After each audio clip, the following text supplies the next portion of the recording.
आज की कहानी की शुरुआत होती है एक कपल को दिखाते हुए जिनके इरादे कुछ ठीक नहीं लग रहे हैं देखने से। दरअसल आज इन दोनों का प्लान है ग्रोसरी स्टोर को लूटने का, जिसके लिए पूरी तैयारी के साथ है। हालांकि जब पूरा स्टोर लूटने के बाद भी जोड़ी का मन नहीं भरा, क्योंकि उसने कैशियर के पीछे रखे एक बॉक्स को देख लिया और जिद करने लगी कि उसे खोलो। लेकिन वो कैशियर उसे आगाह करता है कि उसमें वो नहीं है जो उसे चाहिए, इसीलिए उसे मत खोलो। लेकिन जोड़ी के मन में लालच था, इसीलिए उसने उसे खोल दिया। तब एक गोली की आवाज आई। हम सीधा पहुंच गए एक वीराने जंगल में, जहां एक सहमी सी अकेली लड़की जो न जाने कब से यहां भूख के कारण भटक रही है। आगे पीछे उसके कोई नहीं था। ना जाने क्या हुआ था उसके साथ अतीत में जो अभी इस हाल में है वो। लेकिन फिलहाल अभी उसे अपने सामने एक लकड़ी की झोपड़ी दिखाई देती है। वो फौरन उसके अंदर चली गई, जहां समानथा को खाने से भरा एक बैग दिखा। जो कुछ भी था उसके हाथ लगा उसे वो खाना शुरू कर देती है। लेकिन तभी बाहर से किसी की डरावनी आहट सुनाई दी। कोई तो है जो इस तरफ बढ़ रहा है। इस डर के चलते ही समानथा वहां रखे एक बेड के नीचे छुप गई। तभी वो शख्स अंदर आया।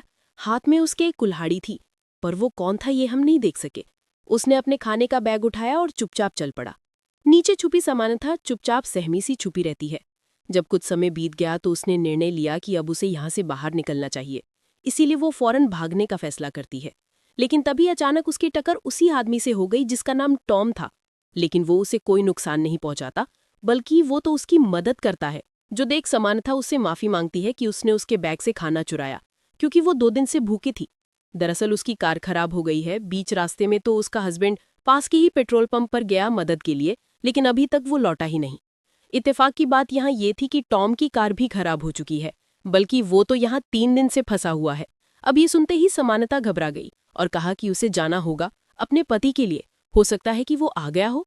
तो टॉम भी उसके साथ जाता है, लेकिन वहां कोई नहीं था। इसीलिए दोनों वहां एक नोट छोड़ देते हैं। कुछ गर्म कपड़े लेकर वापस उसी झोपड़ी में आ गए। अब रात होने पर यहाँ का तापमान बहुत ज्यादा गिर जाता है। इसीलिए टॉम उसे कंबल ओढ़ने को कहता है, जो वो कार से लेकर आई थी। पर उसे यह समझ नहीं आया कि उसका पति उसे ऐसे बीच जंगल में अकेले छोड़कर क्यों चला गया। साथ लेकर भी तो जा सकता था। तो समानथा ने बताया कि वो प्रेग्नेंट है, इसीलिए उसने ऐसा किया होगा। ये सुनने पर टॉम उसके बेड पर सोने को कहता है और खुद जमीन पर सोने की बात करता है। सोने से पहले उसने उसे पीने का पानी दिया, जो कि वो पास में बह रही एक झील से लेकर आया था। लेकिन अजीब बात यह थी कि अगले दिन जब वो वापस गया तो वो झील का नामो निशानी नहीं था। पर इन्हीं उलझन भरे सवालों को लेकर दोनों सोने के लिए चले जाते हैं। बीच में समानता को एक बुरा सपना भी आता है, जिससे कि सुबह उसकी जल्दी आंख खुल जाती है। लेकिन आसपास उसे टॉम कहीं दिखाई नहीं देता। बाहर गई तो उसे एक सफेद बालों वाली लड़की बेहोश पड़ी मिली। फौरन वो उसे लेकर झोपड़ी के अंदर आई। इधर टॉम अपनी कार में से कुछ फ्यूल निकालता है ताकि वो उसे समानता की कार में डाल दे, जिससे वो लोग यहाँ से निकल सके। इधर इस तरह उस सफेद बाले वाली लड़की को होश आता है। तब हम पहचान पाते हैं, अरे ये तो जोड़ी है, वही ग्रोसरी स्टोर पर चोरी करने वाली लड़की। पर ये यहाँ कैसे आ गई? अब जब उसने समानता को देखा, सोचा कि ये कोई गलत औरत है और ये जगह उसी की है। तो समानता ने उसे पूरी दास्तान बताई, लेकिन अब भी उसे उस पर यकीन नहीं हो रहा है। इसीलिए गुस्से में वो उस झोपड़ी से बाहर चली गई। इस दौरान टॉम फ्यूल लेकर आ रहा होता है तो अचानक 2 बारी गोली चली, जिससे वो इतना सादा डर जाता है कि उसके हाथ से वो फ्यूल गिर जाता है। उसने आवाज लगाई, क्या कोई आसपास है? पर यहाँ कोई नहीं था, इसीलिए वो वापस आ गया। उसने एक अनजान लड़की को समानता के साथ देखा, जो असल में जोड़ी ही थी। उसने बताया कि उसके बॉयफ्रेंड के साथ उसकी लड़ाई हो गई, इसीलिए वो उसे यहाँ अकेला छोड़कर चले गया। पर अब उसे घर वापस जाना है। उसकी बातें सुन टॉम उसे यहाँ रहने के लिए मान जाता है, पर बदले में उसे भी उनके कामों में हाथ लगाना होगा। नेक्स्ट डे समानता और उसमें अच्छी बातें होती हैं, जिससे कि अब उनमें दोस्ती भी हो जाती है। पर वहाँ टॉम की तो परेशानियां खत्म ही नहीं हो रही हैं। वो नोटिस करता है जितनी दूर वो अपनी लोकेशन से जा रहा है, उतना ही वो उसके करीब होता जा रहा है। यानी कि बार बार वो लौटकर उसी झोपड़ी के पास आ जाता है, जो चीज़ उसे बहुत ही अजीब लगती है। और इसीलिए वापस इन दोनों के पास आता और कहने लगा, ये जगह ठीक नहीं है, हमें यहाँ से चलना चाहिए। पर मुझे एक बात जाननी है, असल में तुम लोग जा कहाँ रहे थे और ये जगह कौन सी है? यहाँ किसी को पता है? तो समानता ने कहा कि उसके पति ने बताया कि ये न्यू हैम्पशायर है, पर जोड़ी कहती है कि ये जगह तो डकोटा है। तो वहीं टॉम कहता है कि वो लॉस एंजलिस वाले रूट पर था। इन सब बातों के बाद अब ये समझ चुके हैं कि ये बहुत बड़ी मुसीबत में है, और इसीलिए टॉम ने मन बनाया कि वो लोग कल सुबह जितनी दूर जा सकते हैं उतनी दूर जाएंगे, ताकि किसी की मदद ले सके या फिर कुछ और तरीका निकाल सके इस जगह से बाहर निकलने का। रात होने पर जोडी और टॉम दोनों एक साथ एक बड़ा ही अजीब सपना देखते हैं, जिसमें उन्हें कोई इंजेक्शन लगा रहा है, और कुछ इसी तरह का समानता का भी था, जिसमें वो दर्द से करा रही है। खैर सुबह हुई तो ये लोग अपना सामान समेटकर चलना शुरू करते हैं। सामान्यतः और जोड़ी के बीच बातें होती हैं, जिससे कि वो उसे अपने अतीत के कुछ पन्ने साझा करती है। जैसे कि उसकी माँ उसे जन्म देते ही मर गई, तब से वो अनाथ आश्रम में पली पड़ी है। तभी अचानक उसके पैर पर एक चीज ककराई और वो गिर पड़ी।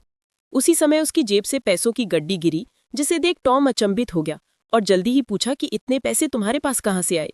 जवाब में कहा कि ये उसकी खुद की सेविंग्स है, जो उसने अपने बॉयफ्रेंड के साथ रखी थी, पर जाते टाइम उसने उसे ले ली। तभी सामान्यता की नज़र उसी चीज पर पड़ी जिससे जोड़ी टकराई थी।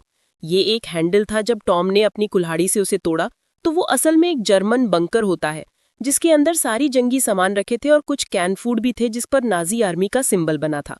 यहाँ सामान्यता बताती है कि उसके पिता पहले युद्ध लड़े थे, इसीलिए उनके घर में ऐसे सामान काफी आते जाते रहते हैं। टॉम उन सभी कैन को बाहर लाता है और फिर दोनों को लेकर बाहर आता है, लेकिन परेशानी की बात ये थी कि ये फिर उसी केबिन के पास आ गए थे। अब इनके हिसाब से तो ये सीधा चल रहे थे, पर शायद इनके हिसाब से कुछ भी यहाँ चलने वाला नहीं है। अगले पल हम देखते हैं कि तीनों ही डिनर करते हैं। देन दोनों लड़कियां आपस में बातें करती होती हैं, तो जोड़ी समानता से सच कह देती है कि वो चोरी करती है, क्योंकि उसके अलावा उसके पास कुछ करने को नहीं है। वो पढ़ी लिखी नहीं है। समानता ने उसे गुजारिश की कि क्या वो उन पैसों को दोबारा देख सकती है जो उसने लूटे थे, क्योंकि इतने पैसे उसने आज तक कभी नहीं देखे। तो जोड़ी खुशी खुशी उसे वो पैसे दिखा देती है, जो देख उसे हंसी आ गई, क्योंकि ऐसा लगा कि वो मजाक कर रही है, क्योंकि उस पर स्टैंड 1984 का था। उसके हिसाब से वो पैसे फ्यूचर के हैं, पर जोड़ी ने कहा कि नहीं, वो 1984 में ही रहती है, लेकिन समानता के हिसाब से ये साल तो 1964 का है। अब ये सब कुछ बहुत ही अजीब था। यानी कि दो औरतें हैं, सेम जगह पर है, लेकिन डिफरेंट टाइमलाइन से, अलग अलग समय से। अब जब टॉम आया तो उसे भी यही सवाल किया गया कि वो किस साल से है, तो वो कहता है कि वो 2011 से है। अब ये सुनने के बाद उन दोनों ने अपनी पूरी कहानी बताई। पहले तो टॉम को ये सब मजाक लगा, लेकिन उनके शब्दों के भारीपन को देखते हुए वो समझ गया कि जरूर कुछ तो गड़बड़ है। इतने में अचानक बाहर से गोली चलने की आवाज आई। कौन बार बार गोली चला रहा है? जब देखा गया